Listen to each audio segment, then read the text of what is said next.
Hi guys, what's going on? Welcome to another video. We're going to be talking about Albion's roadmap update that's been posted today, as you can see, August 24th. Basically talking through, we're going to go through all of it, what they've said, what it means, my thoughts on it, my opinions on it. So yeah, let's get straight into it and delve through it, shall we? First, let me show you that any remaining connectivity issues are and will always be a top priority. They go into talking about what's happened and stuff. Honestly, the game is to a point now where it is unplayable. Some teams are gaining huge advantage to it. Some teams are getting massively defeated by it. A lot of people have quit away from the game. A lot of people are struggling. This is something that I'm a bit burnt out with the game as well. So any of you that's watching the channel at the moment, I've just uploaded a video for me playing Overwatch for the next couple of days. That reasoning is because I'm just burnt out with the game right now. I don't want to play it while it's laggy, and I get it's laggy for everyone. So everyone's going through this issue, but for me right now, the game's just not really in a playable state. Once this lag connection stuff gets fixed, I'll be back into Albion more than ever, and I think a lot of people will come back. So while we're in a bit of a slump right now with the game, it should recover reasonably quickly once news of it being fixed gets out. In general, we're now starting to transition into post-launch period, where all in all does not look so different to our development period during Alpha and Beta. So their plan is to bring regular updates every sort of 3 to 4, or they want 3 to 4 major updates per year, and that's going to be like new features, improvements, balances, stuff like that. Pretty cool that they're trying to keep this just every 3 to 4 updates a year, so you're going to be talking, what, every 4 months or so, 3 months maybe at a push. So that could be pretty cool that they're trying to put that much. WoW tried to do something similar, or Blizzard tried to do something similar with World of Warcraft. They tried with Legion to do it this sort of fast, where it's that sort of time frames as well, where it's like every 3 to 4 months something new's coming out, and you're just getting to a point where you're getting bored with the old stuff. You start moving into the new stuff, and it's quite cool because you should keep a drive going. It should keep something to look forward to as well as something to enjoy at the time. Update 1, so the first update is Joseph. It's scheduled to release in late September, early October. So we're now on August the 24th. So potentially, let's call it, patches normally gets released like what, midweek, so you know, the 27th of the 4th. That's still well over a month to go. Now, normally I would say that's probably a little bit too late. I get that's where they wanted it for a long time. However, I imagine with what's happened so far, that's probably a little bit too much time. Hopefully the lag dissipates in the next couple of days. People can start getting in, and then you have this whole fight, because people have to recover what they've lost during the lag. They have to build up their banks again, build up their territories, stuff like that. We've seen a lot of drama, so hopefully that can keep us through. And then we get to late September, early October, and let's see what we're going to get. So the first major thing that this is going to give is arenas. Now, I'm a bit iffy about arenas in what it's showing here. It looks like, so let's actually read through it, shall we? The arena allows players to test and improve their PvP skills in non-deadly, which means non-loot drop. It's you keep your loot like Yellow Zone Hellgates currently. 5v5 matches that last about 10 minutes. Players can sign up for these matches similar to how they can sign up for expeditions. Their combat performance will be rated, and they will automatically be matched against players who have a similar battle rating. There's rating. Now, what does this mean? This whole line here, what does this mean? This means that the elite are going to want to do this because they're going to have an EP rating that's to the name. It also means that the lower tier players that are doing it because it's fun aren't going to be in the same matches as them. At the moment, you go into a Black Zone Hellgate, you get a new group that's just trying to get into the game or something like that, and they're trying to get into Black Zone Hellgates or Red Zone Hellgates. They get matched against one of the top teams. Ultimately, they haven't got a chance. This separates them out, and that's a really cool feature to have. Even Yellow Zone Hellgates, a good team in Yellow Zone, even with the item power caps, is still going to do a lot of work to new players trying to get into the game. So I do like that this is actually rated. That's something I was hoping that would be there. This ensures players of similar skill and gear will be playing against each other. The battle mode in the arena is an all-new battle mode based on capturing control points, which is aimed at a good mixture of tactical positioning and pure fighting skill. Players who succeed in arena fights will earn arena tokens, which can be traded in for reward items at the arena store. Now, I read to here, and my heart sort of jumped a little bit, and I panicked. The next line kind of recovers that for me. These items will primarily be that's not England, vanity type items or upgrades to existing items. They do not interfere with the crafting economy. This is really good. I like the fact that it's cosmetic, it's vanity stuff, rather than stuff that's directly going to influence the market or the economy or PvP or anything like that. I don't want it to be something that has to be done. I want it to be something that people want to do because it's fun. The arena is a great addition to Albion Online, as it allows more players to familiarise themselves with the intricacies of PvP, and adds a fun and accessible activity for those who have not yet found a regular group to play with. It's also your chance to build the ultimate arena team and show off your abilities to all of Albion. Now, the only problem I see with this is because it's non-full loot, is there could quite easily be, you're going to get all the duelists there, the people who sit in the towns with their 4.3 or 5.3 or whatever, like the Demon Helmet Boltcasters guys that are going to do nothing but cheese a win out of somebody. I like the fact that, I wasn't sure, but now that I've read through it again, I quite like the fact that there's captures there, because you can't just cheese your way by playing ridiculously weird builds.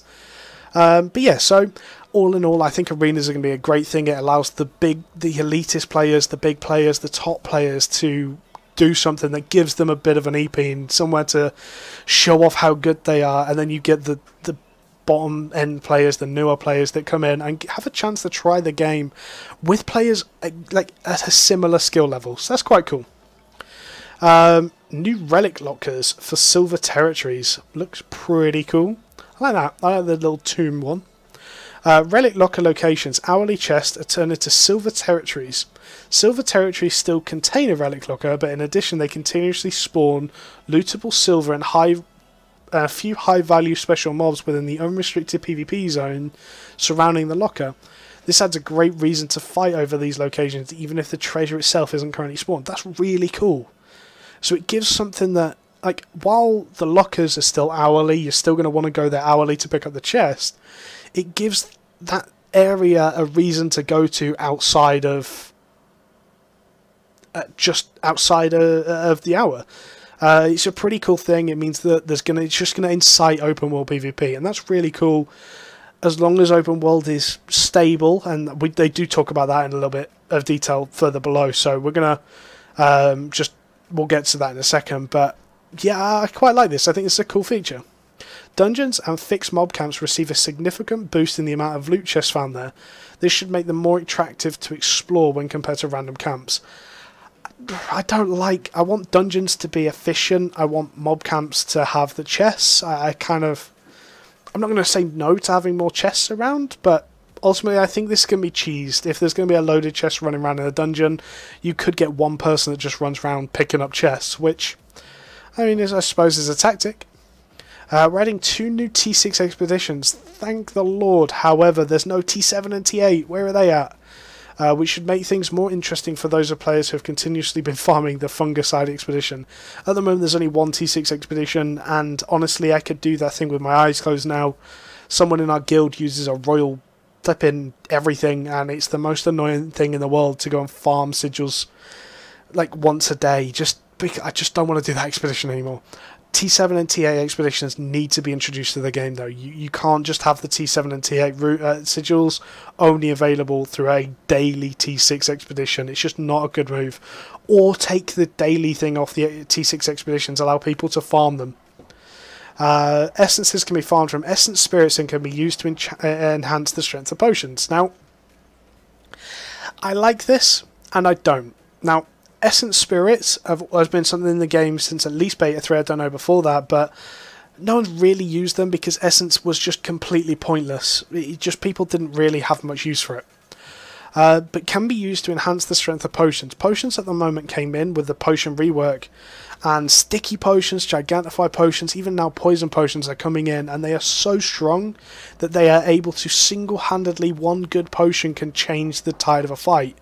What I don't want is to see something like essence enhanced potions breaking the game all over again, because, well, now I've got an enhanced super sticky potion that roots you for 2 seconds before we get to slowing you.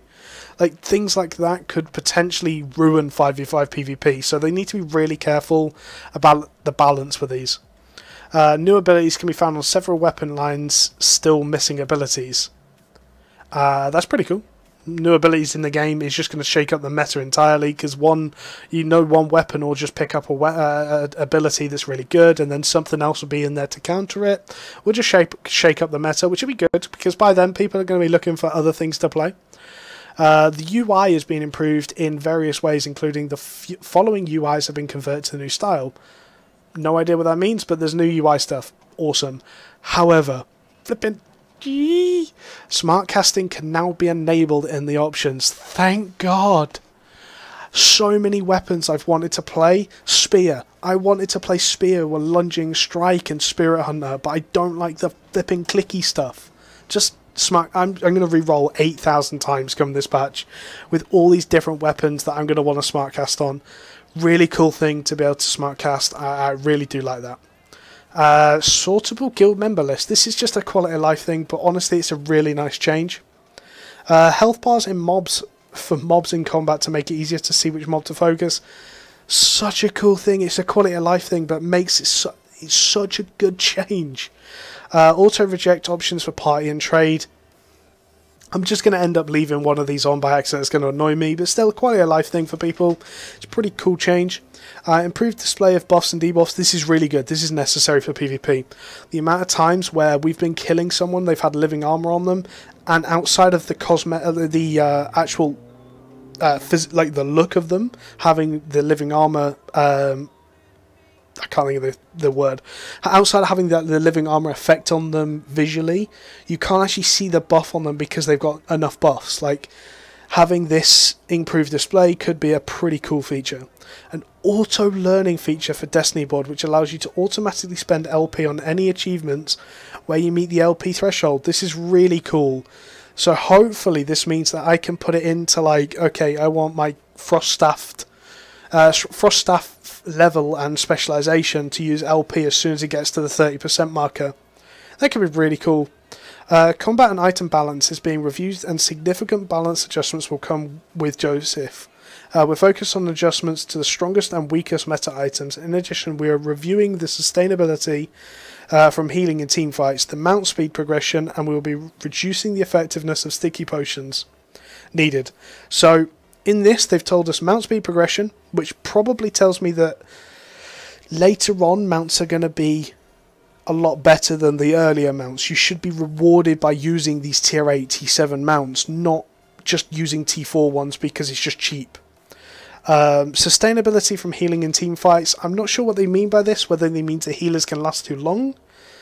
Because at the moment I've seen teams insta-die to other teams, so maybe they actually want to do it the other way. Not really sure with that one, and they're looking at adjustments to strongest and weakest meta items. What I hope they do with this, and we've been having a lot of talk, so the talk we've been having a lot is about Fire and Frost. Fire is in a good spot, but it's just outshined by Frost. Fire doesn't need a buff, Frost needs a nerf. They need to really look at this and be really key, otherwise they're just going to destroy some weapons, the whole dual dagger situation. Dual daggers were in a strong spot, especially paired up with Arcane. They nerfed Ambush, Arcane, and then ripped apart daggers, and daggers are now at a point where they're just pretty much unplayable. So they have to be cool, but it'd be interesting to see when this comes out that we can have a look and see what they are. Moving on then, so hopefully this is a little bit of a shorter one. This is K, the second update. This is due to be coming hopefully before the end of the year, so it's probably going to be a December-ish thing, thinking about it in the time frame. Because if we look at, let's say it's the 27th of September, call it 3 to 4 months from that, that's 1, 2, 3, so that's 3 months only. Maybe they'll get it out. It wouldn't surprise me to see this come into January. I actually think I took the screenshot. I did take the screenshot. Anyway, for K, we chose to focus on a core aspect of Albion Online, the competition of guilds versus guilds. We want to make sure that more players can meaningfully participate in these events, and that proper rankings and rewards can be obtained by taking part in them. In addition to that, we want to introduce a mechanism that restricts snowballing. So, okay, let's have a look through this. Therefore, our key features for K will be territory invasions and guild power rankings, where these will alleviate the competition between guilds to the next level. Guilds will receive ranking points for holding watchtower territories.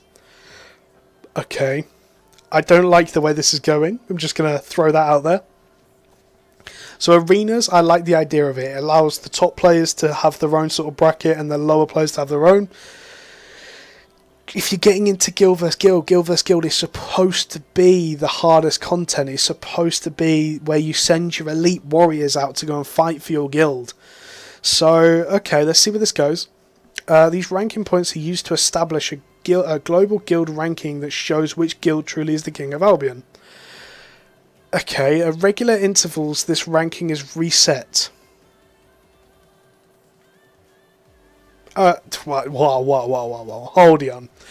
So the ranking is reset. When this happens, the watchtower territories will be invaded by NPC forces and guilds will have to retake control of them by defeating the NPCs. Because many territories are reset at the same time, this limits the ability of large guilds to take control of too many watchtowers at the beginning of a ranking season. Just going to highlight that word right there.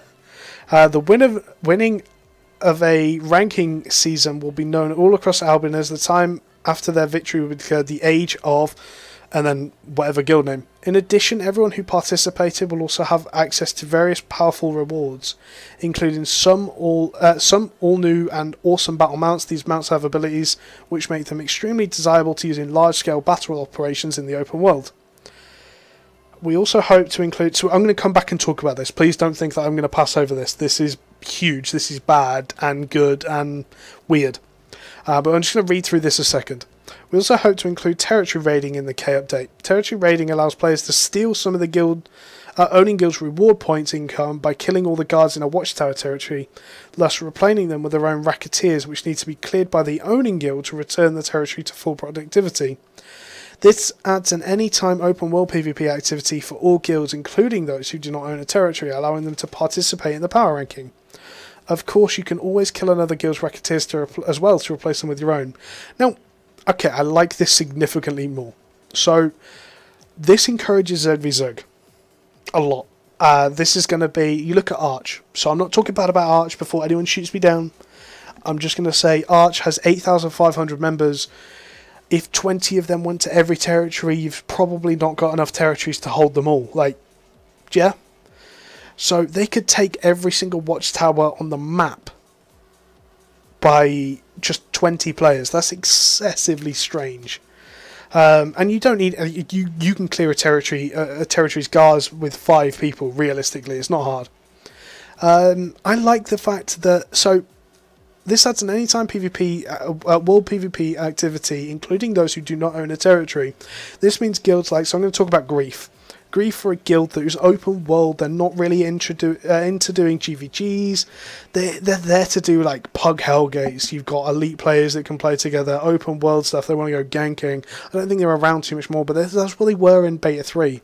This is the sort of guild that would suit this activity, because they could go to a random territory and be like, no, we're going to put our names on the map as a bit of a power ranking. We're going to go to every territory in this area, and we're going to go kill all the guards, replace them with our own guards.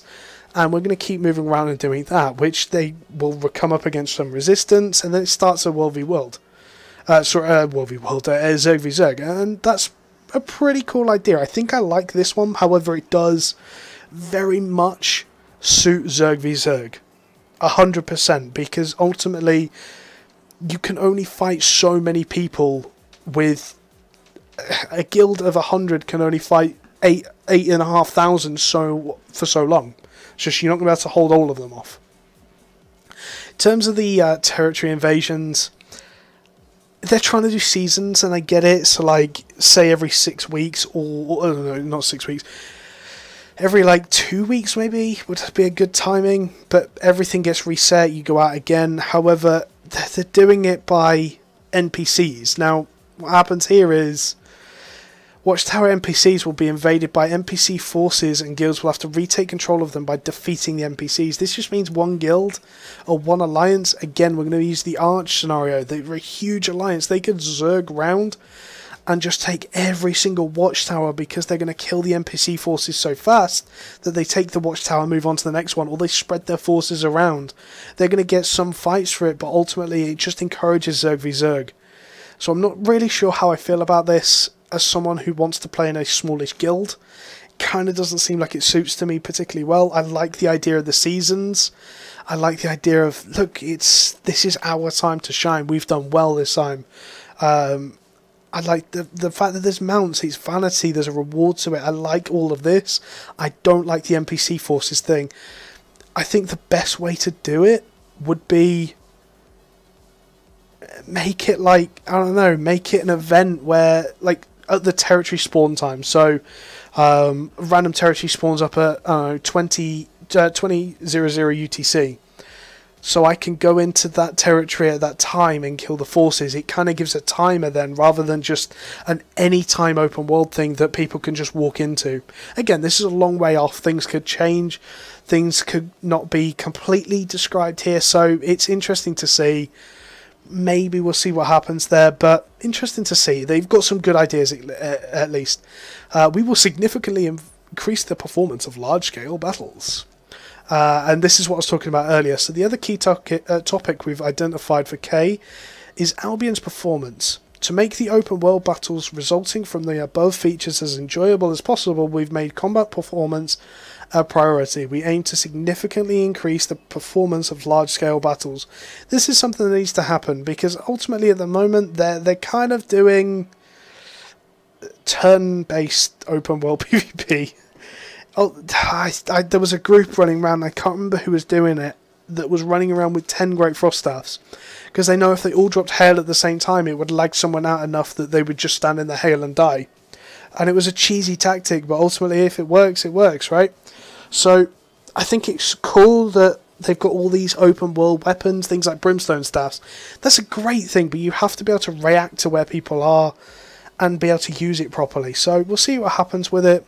Moving on then, this is kind of the last major thing. Completely reworked marketplace, user interface, not really anything major, it's just going to make it look tidier, which is nice. Smarter black market drops will provide a higher chance to get players the loot they actually need. That's cool. I don't know if that means tier-wise, so if you're running around in T7 gear, you're likely to get T7 gear in return, or if it's going to go even further than that and do it like, okay, I play Curse, so it's going to try and drop me Curse gear. Like Curse staffs and cloth armor and leather hoods and whatever. Like if it's going to look at my gear basically. And relics and relic level artifacts will finally be added into Albion, releasing a large amount of new artifact gear into the metagame. That's going to be huge. That's going to add just a complete different tier of just fights. It's going to be really cool. I kind of hope they don't come in with how Hell Artifacts were in Beta 3, where they were just like 2 tiers advantage to everything. Because ultimately, like, it just makes Hell Artifacts just super, super good. Moving on from that, Elite Expeditions, Interactive PvE spots, Blessings. They've got so many good ideas right now.